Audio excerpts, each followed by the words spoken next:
All right, guys, welcome back to Absurd Automotive. Today it is negative 30 out here in Alaska, and it's very hard to make some content out here. So I decided to do a video on the history of the Bradley GT2 and how it has strings to one of the most iconic Fords to ever exist. So the Bradley GT2 was a rare, limited production sports car kit. It had gull wings, pop-up headlights, a low profile, and a really sleek look to it, all based on a VW chassis.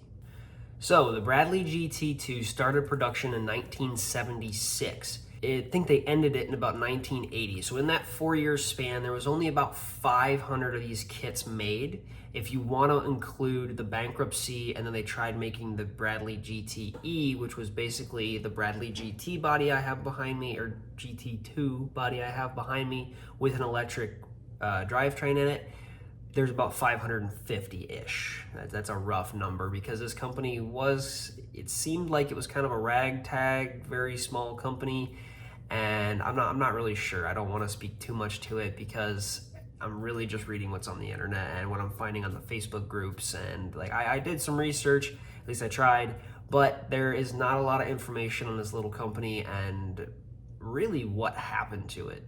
But yeah, they filed for bankruptcy in 1980. I think they made the GTE for about a year, and then they folded the company in 1981. So that was the end of Bradley. But the Bradley GTs still live on. They're still kind of all over the place in people's yards, wherever else. I haven't seen a lot of them running and driving. I've seen probably 4 on the internet. I have never actually seen another running Bradley GT2 in person. This is the only one I've ever seen.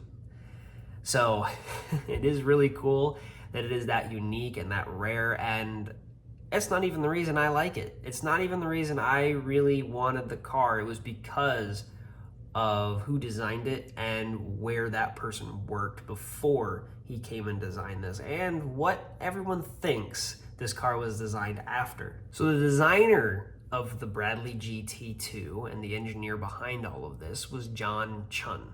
I hope I didn't butcher his name, but he was a mechanical engineer and industrial engineer that came over from Korea in the late 50s, early 60s. He was a working mechanic for a while and then ended up getting into Shelby America at the LAX airport in 1967, I think it was.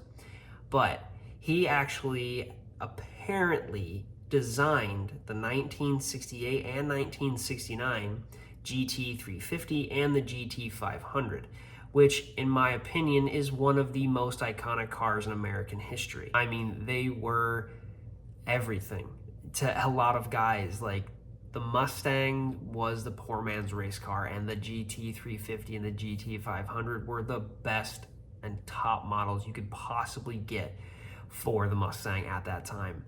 And it was really cool to research all of that because John Chun also redesigned the Cobra coil logo, which is now still what Shelby uses as their logo. So it's really cool to think that John Chun had an impact on Shelby at that time and designed one of the most iconic Mustangs to ever exist, and I would argue the most iconic Mustang to ever exist.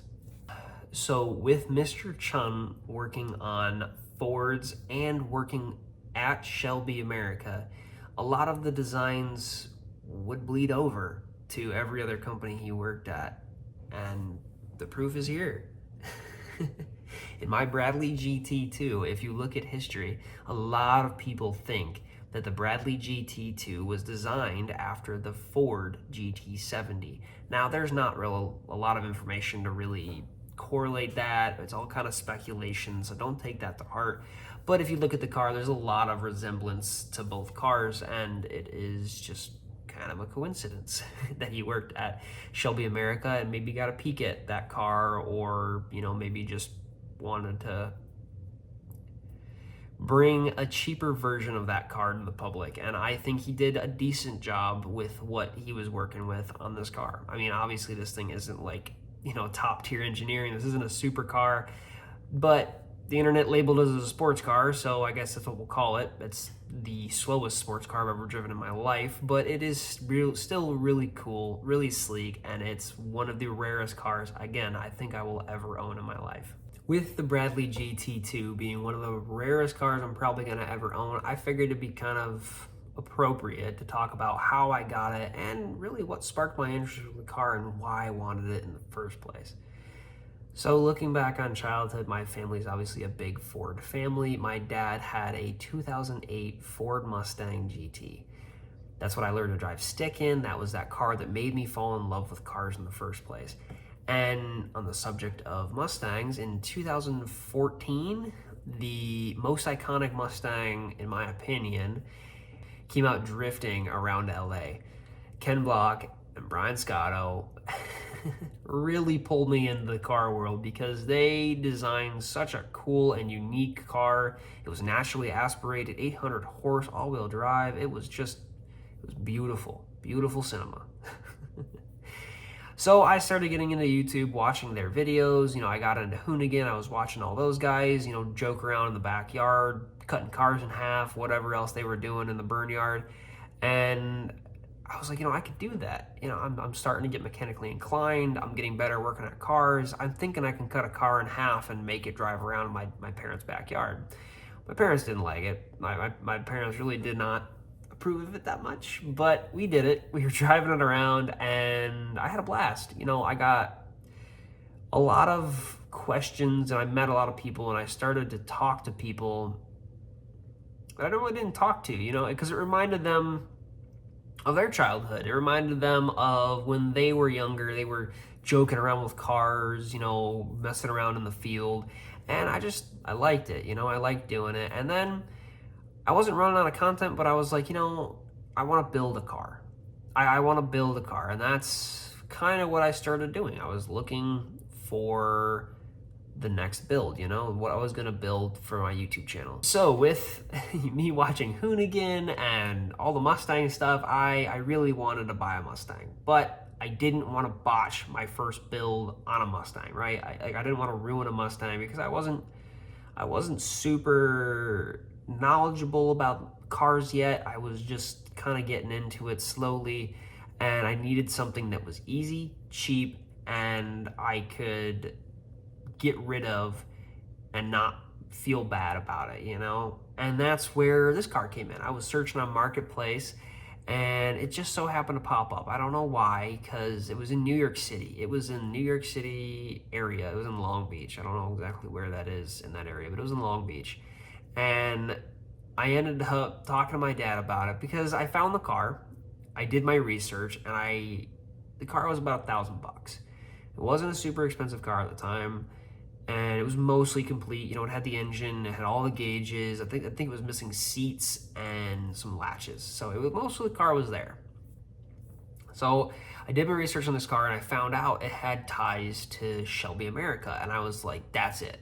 That's the car. Because everybody always talked about how great Shelby was and blah, blah, blah. And then I found out John Chun, you know, engineered the GT350 and the GT500 Mustangs. And I was like, that's the car I want to start with.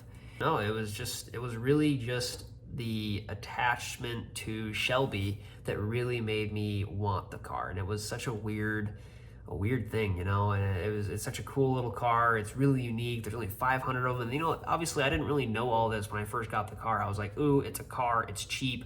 It's gonna be cheap to rebuild.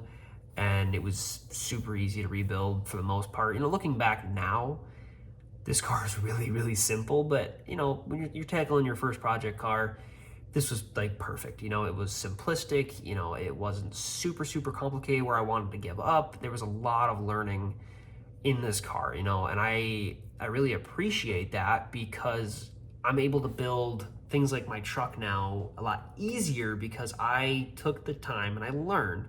And I come back to this car sometimes and I'm like, what were you thinking? Why did you do that? But that's, you know, that's why you learn. You go through, you experience things. It's pay to play, right? Like it's like going to college. You know, you got to put in the money and the time to learn, so you can do stuff. And this was my college for cars, right?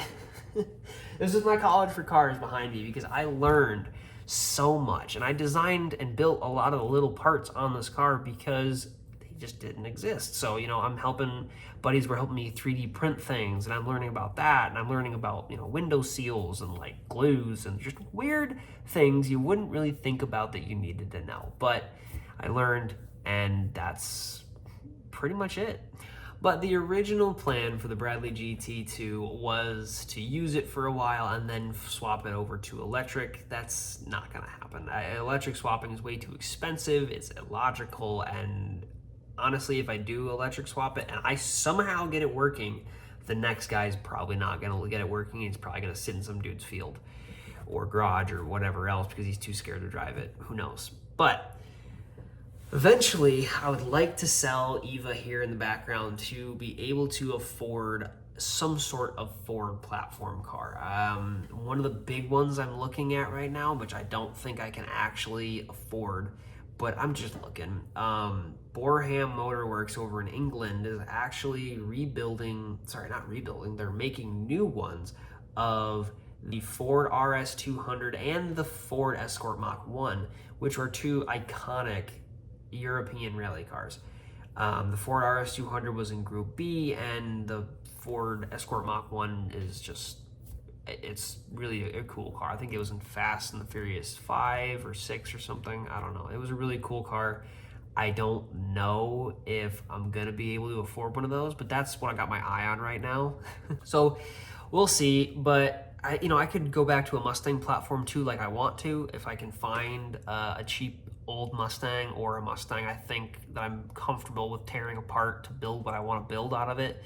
We'll probably go that route too. So maybe, I don't know, we'll kind of figure it out. But for right now, we're going to mess around with this forgotten piece of American history and turn it into an Alaskan off-road vehicle, because Alaska is crazy. They have so many trails and roads and whatever else that are really hard to get down with normal vehicles, and I think if I set this car up correctly, that I'll be able to do some really cool stuff with it. All right, well, thank you guys for tuning into my video about how the Bradley GT2 has ties to Ford. I really appreciate it, and I promise I'm trying not to do talking videos as much, but this was just an easy opportunity to make a cool little video for you guys and bring you, not up to speed, but just bring you some history that maybe some people don't know. Well, thank you guys for watching. I always appreciate it. And stay warm, Alaska. It is getting cold out there.